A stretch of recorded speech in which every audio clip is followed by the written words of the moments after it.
Les musulmans lavent leur corps très souvent dans des situations spécifiques. Du coup, nous terminons toujours nos échauffements 2 minutes en avance pour laisser le temps à nos joueurs musulmans comme Mané et Salah de se laver avant le match, comme le demande l'islam.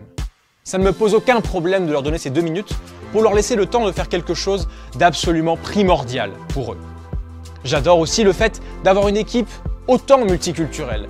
Et je dirais qu'avoir d'aussi bons ambassadeurs de la religion musulmane dans notre équipe est vraiment quelque chose de génial. Salah est un modèle dans tant de domaines différents. C'est vraiment sympa de l'avoir. Non seulement lui, mais aussi Sadio Mané, parce que les deux sont des musulmans qui vivent leur religion de la même manière. Dans un monde où ces choses-là sont très souvent discutées d'une manière dangereuse ou d'une manière où vous pensez qu'ils sont tous comme ceci ou tous comme cela, et nous savons que ce n'est pas vrai. C'est bien d'avoir quelqu'un autour de nous qui est plein de joie et plein d'amour. Oui, Jürgen Klopp a une nouvelle fois montré que c'était un coach et un homme absolument génial. L'entraîneur allemand aime profondément ses joueurs et les respecte plus que tout au monde. It's fantastic. It's exactly what we need in these times. That's how it is. To see this wonderful young man, full of joy, full of love, full of friendship, full of everything, and in a world where we all struggle a little bit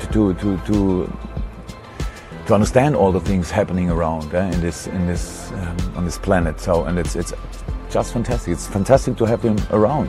We have typical things before a game. He's Muslim, and he is doing all the things what Muslims are doing before a game, washing procedures and stuff like that. So we come a minute or 2 minutes earlier in the dressing room that he can be ready for the game. Like Sadio, by the way, that's completely normal in a team, and that's how in an ideal world the world would work. Pas de panique. Si tu regardes cette vidéo, c'est que tu veux être au courant des toutes dernières infos sur le foot. Et ça tombe bien, on sort une vidéo par jour, alors ne perds pas de temps. Abonne-toi, active la cloche pour ne rien rater. En adoptant cette attitude, Klopp contribue à ramener la paix à Liverpool. Et oui, on est très sérieux, car comme l'a dit Jürgen, Mané et Salah sont de formidables ambassadeurs de l'islam. Leur état d'esprit est tellement bon que les habitants de la Merseyside sont carrément en train de changer de mentalité.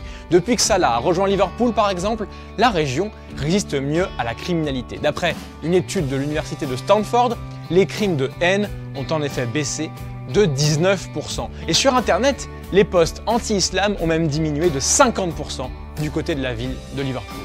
L'étude pointe un effet Salah dans la lutte contre le crime et estime que ces résultats ont été obtenus parce que l'Égyptien est vu comme un modèle, comme un exemple positif. De son côté, Mané a lui aussi montré à maintes reprises toute sa bienveillance. Lui est issu d'une famille d'imams et prône constamment la paix. Pour moi, la religion est plus importante que tout. Je respecte les règles de l'islam. Le Sénégal est un pays avec 90% de musulmans et 10% de chrétiens. Et on vit en harmonie, comme des amis. Mon meilleur ami Luc est un chrétien et on vit une amitié sincère. En 2018 et 2019, Salah et Mané ont disputé la finale de la Ligue des Champions en plein Ramadan et donc à jeun. Et les deux joueurs avaient même refusé d'obtenir une dérogation d'un imam malgré la pratique physique. Jürgen Klopp n'y avait vu aucune objection, préférant leur laisser le choix.